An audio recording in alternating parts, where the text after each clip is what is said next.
जम्मू कश्मीर में भारी बारिश की चेतावनी दी गई है। 13 जुलाई तक बारिश बढ़ने की उम्मीद है।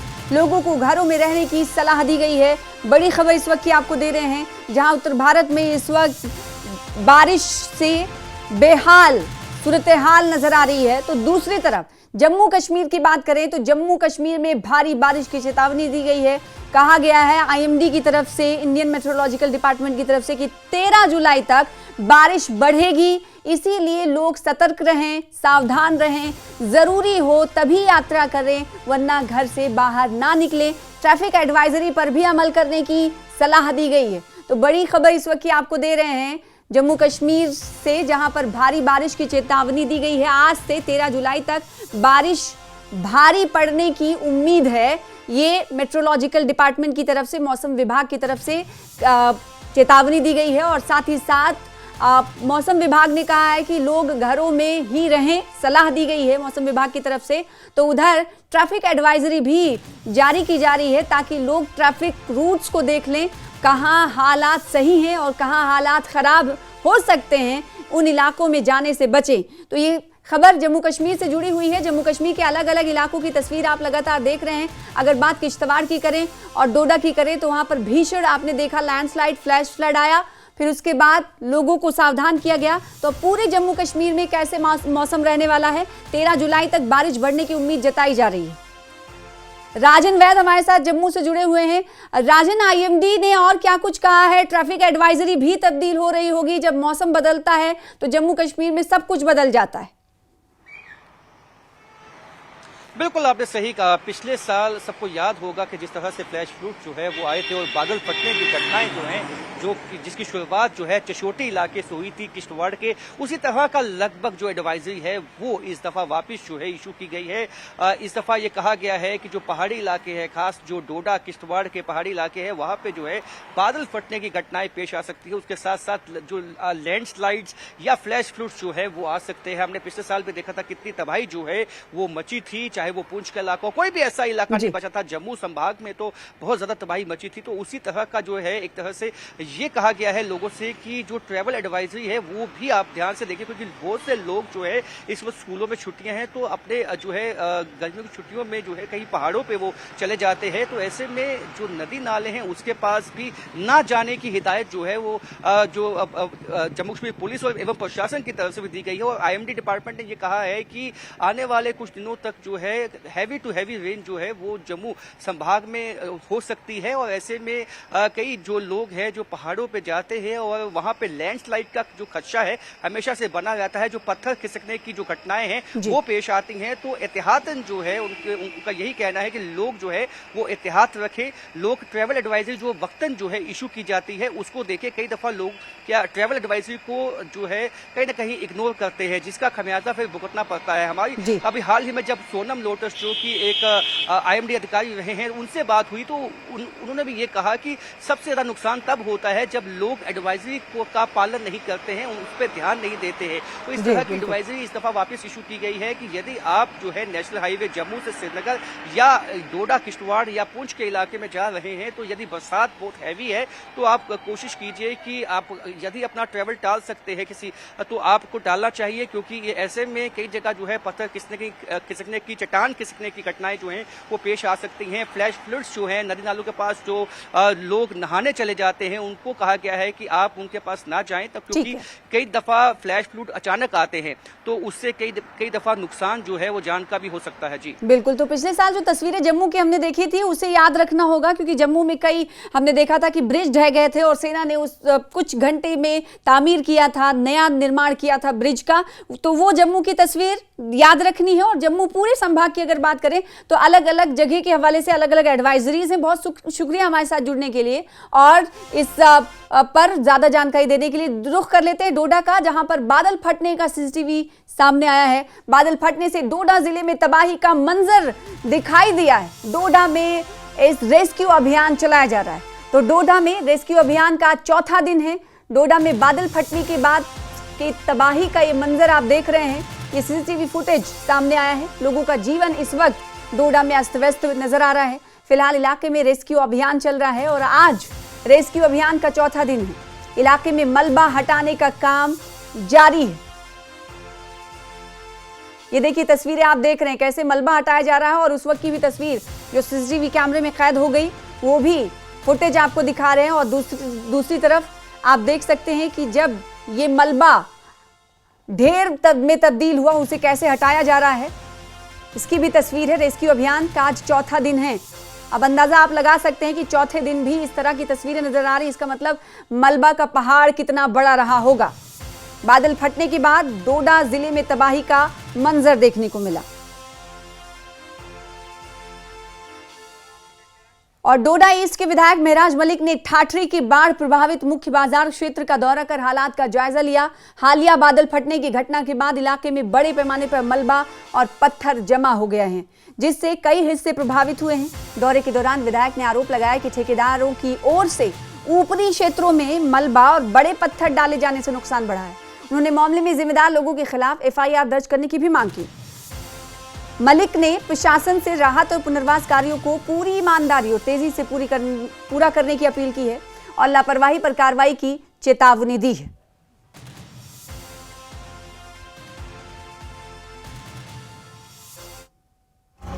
यहाँ मेरा काम नहीं था गिनती बेलचा उठा के काम करना।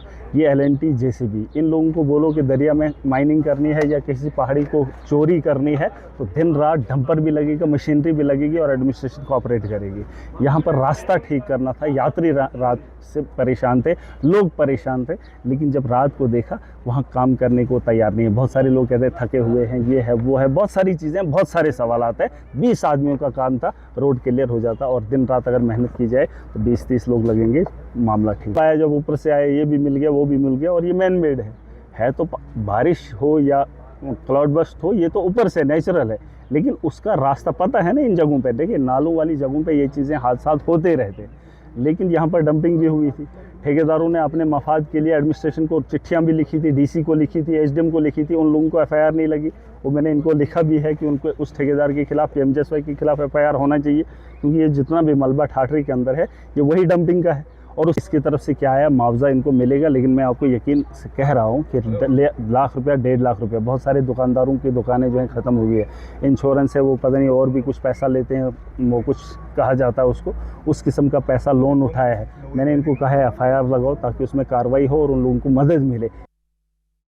आगे बढ़ेंगे। बानिहाल अमरनाथ यात्रा के लिए 9वां जत्था रवाना हो चुका है। बानिहाल से 9वें जत्थे में 8,796 तीर्थयात्री शामिल हैं। जम्मू के भगवती नगर बेस कैंप से रवाना हुए हैं यात्री, जिसमें 33 विदेशी तीर्थयात्री भी शामिल हैं।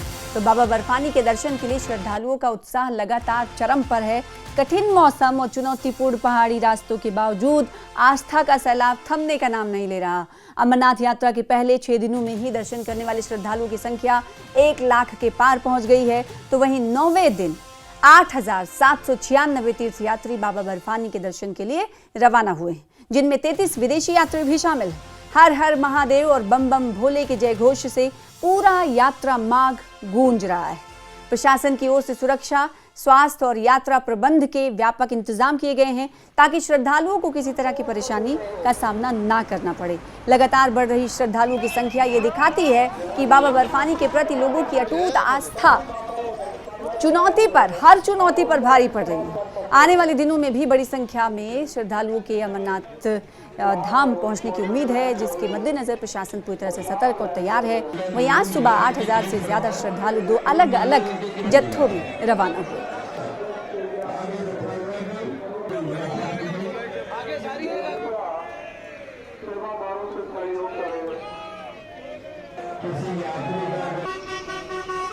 तो अमरनाथ यात्रा जहां जोश और खरोश के साथ जारी है, तो उधर एक बड़ा हादसा भी हुआ है। कार दुर्घटना में 5 लोग घायल भी हो गए हैं। बेकाबू कार सुरक्षा दीवार से टकरा गई। घायलों को उधमपुर मेडिकल कॉलेज में भर्ती कराया गया है इलाज के लिए। NH 44 की घटना है, जहां ये समरौली इलाके की घटना है, जहां पर कार जो है बेकाबू कार अनियंत्रित होकर पहाड़ से जा टकराती है।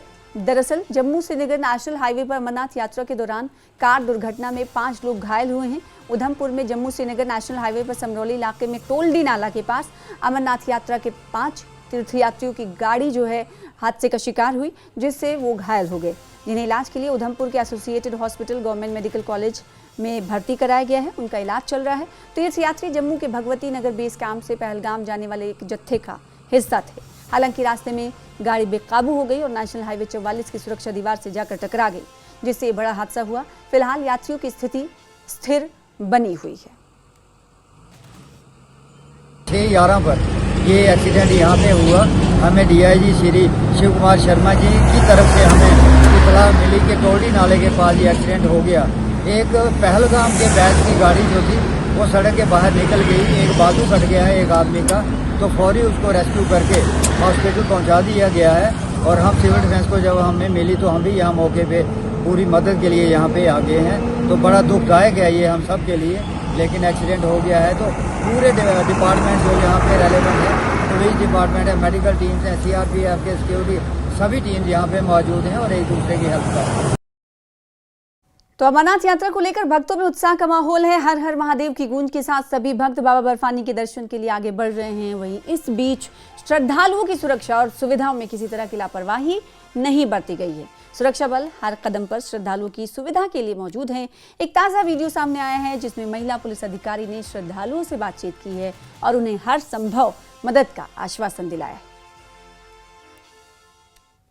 बंधु है पूरे ट्रैक में, अमरनाथ के पूरे ट्रैक में आपको इस तरीके के पुलिसकर्मी दिख जाएंगे। तो आप सभी कैसे हैं? अच्छा है, बढ़िया है, बढ़िया है। रास्ते में कोई तकलीफ नहीं हुआ। ठीक है। तो कश्मीर की इन खूबसूरत वादियों में जम्मू एंड कश्मीर पुलिस आपका स्वागत करती है। इस पूरे रास्ते में कहीं पर भी आपको कोई भी दिक्कत आए, कोई भी परेशानी आए, तो ये हमारे अमर बंधु हैं, ये आपकी हेल्प के लिए हमेशा रेडी रहेंगे। कोई भी पुलिसकर्मी आपको इस जैकेट में, इस अटायर में दिखता है तो आप उनसे किसी भी प्रकार की हेल्प मांग सकते हैं। अगर आपको बच्चों को यहाँ से एक जगह से दूसरी जगह पर लेके जाना है तो ये लोग आपकी हेल्प करेंगे। अगर कोई बुजुर्ग है जिसको चलने में तकलीफ हो रही है तो आपके लिए व्हील चेयर्स भी अवेलेबल हो जाएंगी। कोई भी प्रकार की सुविधा आप इनसे मांग सकते हैं। आंध्र प्रदेश से आ रहा है, इधर आपको बलताल में हमें है। अभी तो भगवान की कृपा से, आशीर्वाद से ये मिला है। जम्मू कश्मीर को पुलिस को इतना सुविधा देने के वास्ते हमें सारे हिंदुस्तान बाबा बर्फानी दर्शन के आने वाले के सभी से सिर झुका को आपको प्रणाम कर रहा है। सुबह इतना सुविधा करता कर किसी भी सोचा नहीं है। ये सुविधा से बहुत बढ़िया लग रहा है। जय हिंद सबको, हमें जय हिंद बोल रहा है, सैल्यूट कर रहा है। आपकी सुविधा से बहुत धन्यवाद है। पानी पिलाया, सभी सुविधा दे रहा है ना। Thank you for Jammu Kashmir police and अमर बंधु के वास्ते हमें सभी आदमी से, आंध्र प्रदेश के वाले से बहुत बढ़िया कर रहा है सर जी। नमस्ते मैडम। और प्राकृतिक रूप से बने बर्फ के शिवलिंग के पिघलने की खबरों के बावजूद अमरनाथ यात्रा को लेकर श्रद्धालुओं का उत्साह बरकरार है। देश के विभिन्न हिस्सों से बड़ी संख्या में श्रद्धालु जम्मू पहुंच रहे हैं और पवित्र गुफा की यात्रा के लिए रवाना हो रहे हैं। कई श्रद्धालुओं ने कहा है कि उनके लिए बाबा बर्फानी की यात्रा आस्था और श्रद्धा का प्रतीक है। उनका मानना है कि बर्फ के शिवलिंग के दर्शन हो या ना होना भगवान की इच्छा पर निर्भर है। उनका कहना है, उन्होंने कहा कि पवित्र गुफा में पहुंचकर प्रार्थना करना भी उनके लिए सौभाग्य और आध्यात्मिक संतोष का विषय है। मैं अभी भगवती नगर बेस कैंप में मौजूद हूं और यहाँ के दृश्य देख के आप भी जो है अचंभे में आ जाएंगे, क्योंकि हालांकि जो हिम शिवलिंग है वो पवित्र गुफा में वो पिघल चुका है, लेकिन उसके बावजूद भक्तों के जोश में, उत्साह में कोई कमी नहीं है। काफ़ी संख्या में आप देख सकते हैं कि श्रद्धालु यहाँ बेस कैंप में पहुँच रहे हैं। ये देश के कोने कोने से जो है यहाँ पे पहुँच रहे हैं और इनसे ही हम जानेंगे। आप कहाँ से आए हैं? हम बनारस से हैं। बनारस से आए हैं, काशी से आए हैं। आप बताइए कि जिस तरह से अब ये रिपोर्ट्स आ रही है हिम शिवलिंग पिघल चुका है, उसके बाद भी जो है भक्तों का उत्साह कोई कम नहीं हुआ है। क्या है कि अब लोग उनके बाबा के नाम से बाबा बर्फानी के नाम से जा रहे हैं, तो कम से कम गुफा तो दर्शन हो जाएगा। बाबा नहीं दिख रहे हैं तो कोई दिक्कत नहीं, बाबा का जो गुफा है मेन वहाँ तो दर्शन हो ही जाएगा, वो तो कहीं जा नहीं सकता है। बिल्कुल आपने सही कहा। आप क्या कहेंगे, कहाँ से आए हैं? हम यूपी सुल्तानपुर। तो क्या कहेंगे आप इस यात्रा को लेकर, कितने उत्साहित हैं आप अभी? देखिए, एक बार मन बना लिया कि हमको जाना है तो जाना है। अभी दर्शन देना न देना ये बाबा का काम है, हमारा काम है वहाँ तक पहुँचना, आगे बाबा जाने। बिल्कुल इनका काम है, भक्तों का काम है वहाँ तक पहुँचना और आगे जो है बाबा दर्शन देंगे इनको। आप कहाँ से आए हैं और कितने उत्साहित? हम महाराष्ट्र से आए, नासिक जिला। कितने लोग आए हो आप? हम सात लोग आए हैं। तो पहली दफ़ा ही हैं या दूसरी बार आए? तो इस दफ़ा जो है हिम शिवलिंग पिघल चुका है, लेकिन उसके बावजूद भक्तों के जोश में, उत्साह में कोई कमी नहीं है। वो कुछ कमी नहीं, तो कल शिवलिंग तो कल ही पिघल गया, 7 तारीख को ही पिघल गया, तो भी हम 7 आदमी आए हैं। तो कितने उत्साहित अभी भी इस यात्रा को लेकर? हाँ, इस यात्रा को लेकर कितना जोश आप में बना? बहुत उत्साह है हमारे यहाँ। फिलहाल इसी के साथ रुकेंगे छोटे से ब्रेक के लिए। ये है न्यूज 18 नेटवर्क, आप देख रहे हैं न्यूज 18 दिल्ली NCR, दिल्ली का अपना चैनल।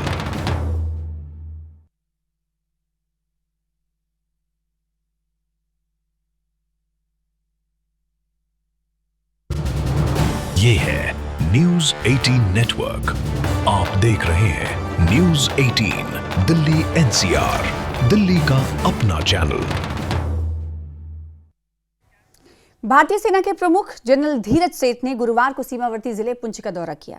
देश के 31वें थल सेनाध्यक्ष के रूप में कार्यभार संभालने के बाद धीरज सेठ ने पहली बार पुंछ का दौरा किया। इस यात्रा का मुख्य उद्देश्य नियंत्रण रेखा पर सुरक्षा स्थिति, परिचालन तैयारियों और सीमा पार से होने वाली गतिविधियों की समीक्षा करना था।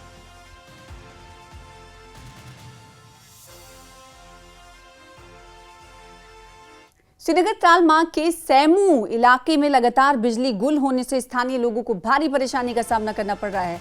बिना किसी निर्धारित समय के अचानक बिजली चली जाना रोजमर्रा की समस्या बन गई, जिसके कारण लोगों का दैनिक जीवन पूरी तरह से प्रभावित हो रहा है। स्थानीय निवासियों ने बताया है कि उन्होंने प्रशासन को बार बार शिकायतें की हैं, लेकिन अब तक ठोस समाधान नहीं निकला। इलाके के लोगों ने गहरी चिंता जताते हुए कहा कि बिजली की अनियमित आपूर्ति उनके कामकाज और घरेलू जीवन को बुरी तरह प्रभावित कर रही। इसके साथ उन्होंने स्थानीय नहर में सिंचाई के लिए पानी ना छोड़े जाने का मुद्दा भी जोरदार तरीके से उठाया है। हमारा हारी पारी ग्रिड है, इसके लिए एक बहुत बड़ी शिकायत है कि पिछले 15-20 दिन से यहाँ 11 घंटे का कट होता है पावर में।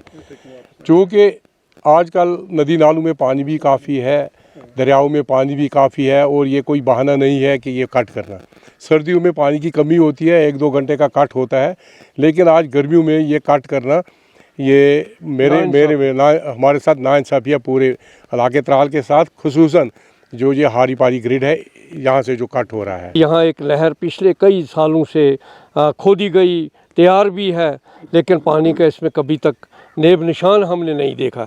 जिस मकसद के लिए इसको बनाया गया था, उस मकसद को इसको बालातर रखकर सिर्फ इसमें पैसे बटोरने का काम हो रहा है और कुछ भी नहीं हो रहा है।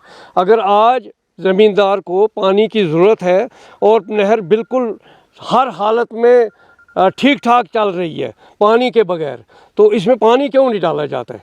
पानी डालने से ये तकरीबन मंदूरा तक ये पानी हमारे बागों को सैराब कर सकती है।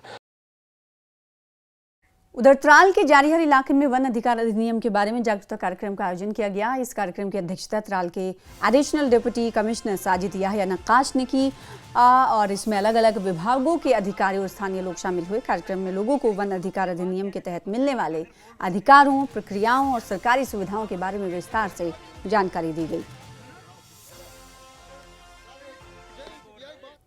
हकीकतन जो अवेयरनेस इनको देनी थी कि इस फॉरेस्ट एक्ट के माध्यम से ये कितना बेहतरीन एक्ट है, इन्हीं के लिए उसके माध्यम से इनको किस तरीके के फ़वाइद मिल सकते हैं और कैसे ये इनको हासिल कर सकते हैं, इनके राइट्स क्या हैं और इनकी ड्यूटीज़ क्या हैं, इनकी रिस्पॉन्सिबिलिटीज़ क्या हैं, इनको समझाने की कोशिश हमने यहाँ पे की।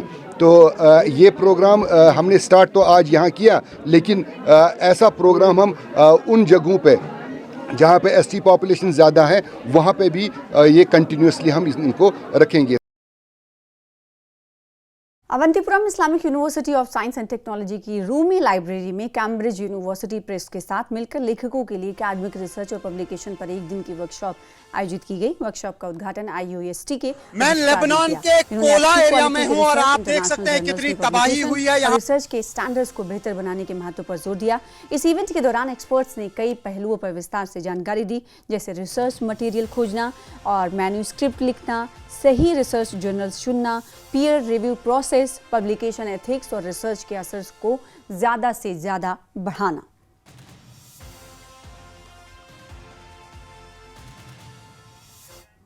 सांबा दौरे के दौरान जम्मू कश्मीर के डिप्टी सीएम सुरेंद्र चौधरी ने पार्टी कार्यकर्ताओं की बैठक में राज्य का दर्जा बहाल करने के मुद्दे पर चर्चा की। उन्होंने आरोप लगाया कि केंद्र सरकार ने जम्मू कश्मीर को राज्य का दर्जा लौटाने का वादा अब तक नहीं पूरा किया। और सुरेंद्र चौधरी ने घोषणा की कि इस मांग को लेकर 11 को कश्मीर और 12 जुलाई को जम्मू में धरना प्रदर्शन आयोजित किए जाएंगे और कार्यकर्ताओं से बड़ी संख्या में भाग लेने की अपील की। उन्होंने कहा कि राज्य का दर्जा बहाल होने से कई जन समस्याओं के समाधान का रास्ता खुलेगा। साथ ही डेली वेजेस की मांगों का भी उन्होंने उल्लेख किया। देखिए, एक चीज़ जो लोग बीजेपी के कहते थे कि हमें स्टेट का दर्जा नहीं चाहिए, नेशनल कॉन्फ्रेंस की डिमांड है, और आज इस रियासत को बीजेपी ने तोड़ मरोड़ के एक यूटी बना दिया है। जम्मू कश्मीर के लोगों का अगर ये यूटी बनानी थी तो महाराजा साहब उस टाइम ही यूटी बना देते, लेकिन महाराजा साहब को पता था कि मेरे लोगों की दुख और तकलीफ क्या है, मेरे लोग चाहते क्या हैं। उनको पता था कि मेरे लोगों की मुश्किलें और मुसीबतें बहुत हैं। मेरे लोगों को बिजली, पानी, स्कूल, सड़कों, हॉस्पिटलों की बड़ी दिक्कतें हैं। उस ज़माने में भी महाराजा साहब ने हॉस्पिटल बनाए, नहरें बनाई, कितने रिफॉर्म्स महाराजा साहब लेके आए थे। तो इसलिए आज महाराजा करण सिंह साहब जो महाराजा हरि सिंह साहब के आगे बेटे हैं, उनकी भी देखिए वो डिमांड है उनकी कि जम्मू कश्मीर का स्टेट का दर्जा बहाल किया जाए। आगे बढ़ेंगे। बडगाम में ईरान के सर्वोच्च नेता आयतुल्लाह अली खामनई को श्रद्धांजलि देने के लिए धार्मिक कार्यक्रम का आयोजन किया गया। इस अवसर पर बडगाम का मुख्य बाजार बंद रहा, जबकि आवश्यक वस्तुओं की कुछ दुकानें खुली रहीं। सेंट्रल इमामबाड़ा बडगाम में दिन भर धार्मिक समागम हुआ, जहां बड़ी संख्या में लोग नोहाखानी करते हुए और खराज पेश करते हुए श्रद्धांजलि देते हुए दिखाई दिए। कार्यक्रम के दौरान वॉलंटियर्स ने शहर के विभिन्न स्थानों पर सबीले लगाकर लोगों को भोजन और पेयजल वितरित किया। श्रद्धांजलि कार्यक्रम के तहत लोगों ने दिवंगत नेता को याद किया और शोक संवेदनाएं व्यक्त की।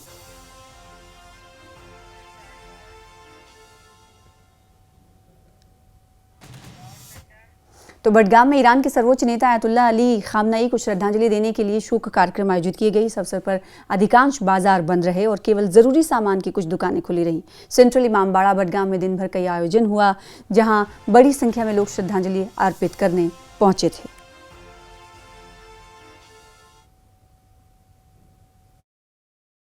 तकसीम के सिलसिले में, अलदाई के सिलसिले में दाइजतीन मजलिस हो रही है, जिसमें अतराफ अकनाफ से लोग शरीक हुए हैं। क्योंकि इनकलाब के बाद, इस्लामी इनकलाब के बाद, इसके बानी इमाम खुमैनी रहमतुल्लाह अलैह उस मिशन को, उस नजरिया को जिस तमन्नाई के साथ शहीद राबर ने शहादत तक जिंदा रखा, वो कभी फरामोश नहीं हुआ। वहीं पुंछ में भी गुरुवार को शिया समुदाय ने अंजुमन जाफरिया पुंछ के बैनर तले ईरान के सर्वोच्च नेता आयतुल्लाह अली खामनई की याद में श्रद्धांजलि सभा का आयोजन किया। नगर के परेड बाजार में हुए कार्यक्रम में शिया समुदाय के साथ अन्य समुदाय के लोगों ने भी बड़ी संख्या में भाग लेकर श्रद्धांजलि अर्पित की और एकता और भाईचारे का संदेश दिया। इस अवसर पर वक्ताओं ने दिवंगत नेता के योगदान को याद किया। खराज अकीदत पेश करने के लिए यहाँ पर शबील लगाई गई है और इसमें खास बात देखने के लिए यह था कि सुबह से ही सभी धर्मों के लोग जो यहाँ पर इकट्ठे हुए और उन्होंने इंडिविजुअली तौर पर सभी धर्मों के लोगों ने जो है उनको खराज अकीदत पेश किया है। आज यहाँ पर एक अंजुमन जाफरिया की जानब से प्रोग्राम मुनक्कद किया गया, जो आयतुल्लाह खमैनी की उस जनाजे की रूह से यहाँ पर लोगों का इज्तिमा किया गया, जिसमें तमाम मज़ाहिब के लोग, हिंदू, मुस्लिम, सिख यहाँ पर आए और उन्होंने शिरकत की। आगे बढ़ेंगे। कुलगाम में Jammu Kashmir Apple farmers federation ने सीपीआई कार्यालय में सम्मेलन और विरोध प्रदर्शन आयोजित किया और हालिया खराब मौसम से प्रभावित बागबानों के लिए तत्काल राहत की मांग की। कार्यक्रम को जे&के किसान तहरीक के अध्यक्ष जहूर अहमद, सीपीआईएम के सचिव मोहम्मद अब्बास राथर और अन्य नेताओं ने संबोधित किया। वक्ताओं ने सरकार से किसान क्रेडिट कार्ड, ऋण माफ करने, व्यापक फसल बीमा योजना लागू करने और सेब उत्पादकों को, एप्पल ग्रोवर्स को हुए नुकसान की भरपाई के लिए आर्थिक सहायता देने की मांग की। उन्होंने कहा कि बागबानी क्षेत्र को बचाने के लिए प्रभावी नीतिगत समर्थन और त्वरित राहत जरूरी है।